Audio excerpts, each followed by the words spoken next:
अम्मा, छोटे भैया को क्या हो गया? वह कहाँ गया माँ? और बापू ने उसे गड्ढे में क्यों दबा दिया? क्या भैया वहाँ डरेगा नहीं? उसे जब भूख लगेगी तो वह रोएगा भी, तब उसे दूध कौन पिलाएगा अम्मा? लगातार कितनी ही बार उसने माँ से यही प्रश्न कर डाले और अंत में बजाय उत्तर देने के, माँ ने एक जोर का तमाचा उसके नन्हे कोमल मुँह पर लगा कर कहा, कलमुहे, तूने ही उसे मारा है।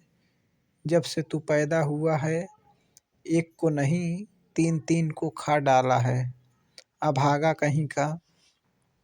और तभी एक जोर का दूसरा थप्पड़ उसके नन्हे से गालों पर आ पड़ा। वह सन्न रह गया। उसे रोना सा आ रहा था, किंतु वह रो भी नहीं सका। बाहर आकाश पर काले डरावने बादल तरह तरह की शक्लें बना बना कर बिगाड़ रहे थे, बिगाड़ बिगाड़ बना रहे थे।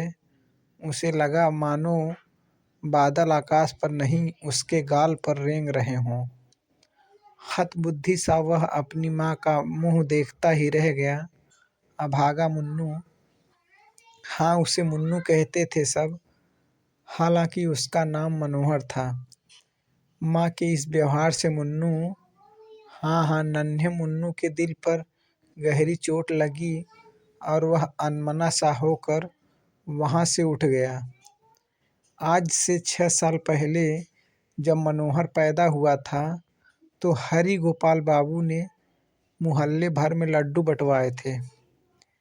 कई दिनों तक गाना बजाना होता रहा था। मनोहर जब 2 साल का हो गया तो उसे एक नन्ही सी बहन मिली, परंतु जन्म के 15 दिनों के पश्चात ही वह चल बसी। फिर 2 भाई भी हुए, वह भी नहीं बचे। मनोहर अकेला का अकेला ही रह गया। लगातार 3 बच्चों के मरने से मनोहर की माँ बड़ी क्षुब्ध सी हो गई थी और फिर मुहल्ले की किसी सयानी ने उसे बताया कि नन्हा मुन्नू यानी मनोहर ही इसका कारण हो सकता है। अपने इस कथन की पुष्टि में सयानी ने अपनी जवानी की एक आप बीती सुना दी।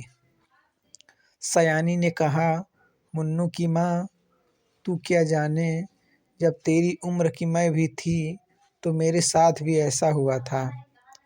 धर्मों के पश्चात जब मेरे भी 3 बच्चे मर गए तो मुझे भी बहुत चिंता रहने लगी। एक रोज उन्होंने किसी से पता लगाया कि अगर जिस दिन नया बच्चा पैदा हो तो धर्मों को उस बात का पता लगने से पहले ही जी भर कर स्वादिष्ट भोजन खिलाया जाए तो शायद बात बन सकती है। मरता क्या न करता बेटी, मैंने ऐसा किया। आज ईश्वर की दया से सब चैन सुख है। सो कई बच्चे ऐसे दुष्ट होते हैं। फिर सयानी ने इधर उधर देखकर और मनोहर की माँ के जरा और करीब होकर कहा, कई बच्चे जन्म के बैरी होते हैं। और भी इधर उधर की कई बातें सुनाकर सयानी चली गई। बाहर वर्षा होने लगी थी।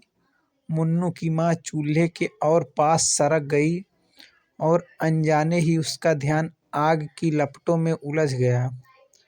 उसे लगा मानो लपटों में मुन्नू का छोटा भाई बैठा उसे पुकार रहा है, अम्मा, मुझे गड्ढे में डर लग रहा है, मुझे भूख लगी है अम्मा।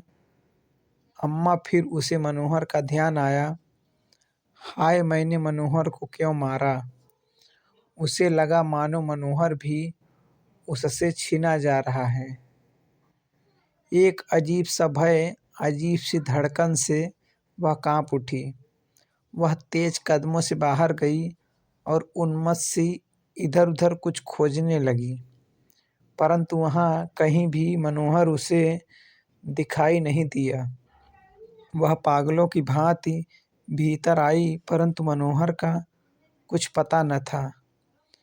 बादलों के काले घेरे के नीचे दिन भी भयंकर काली रात के समान प्रतीत हो रहा था और वर्षा थी मानो आज ही उसे बरसना हो, फिर कभी नहीं। उसने मनोहर के बापू को आवाज़ दी और पूछा, आपको पता है मनोहर कहाँ है? ना, मुझे तो मालूम नहीं। क्यों, क्या बात है? आशंका से मनोहर के पिता का हृदय सहम उठा। मुझे लगता है वह कहीं चला गया है। कहाँ? छोटे के पास है। और वह दोनों मनोहर की तलाश में बाहर निकले। सारा पड़ोस छान मारा। चलते चलते लगभग 2 मील चलकर वह वहाँ पहुँचे जहाँ छोटे को दबाया गया था। तो उनकी चीख निकल गई। नन्हे की नन्ही सी कब्र पर मनोहर लेटा था।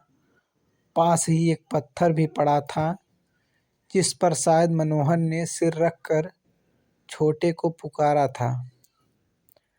दोस्तों, अगर यह कहानी आपको अच्छी लगी हो तो प्लीज़ इसे अपने दोस्तों को भी साझा करें और लाइक और कमेंट करना ना भूलें। Thank you.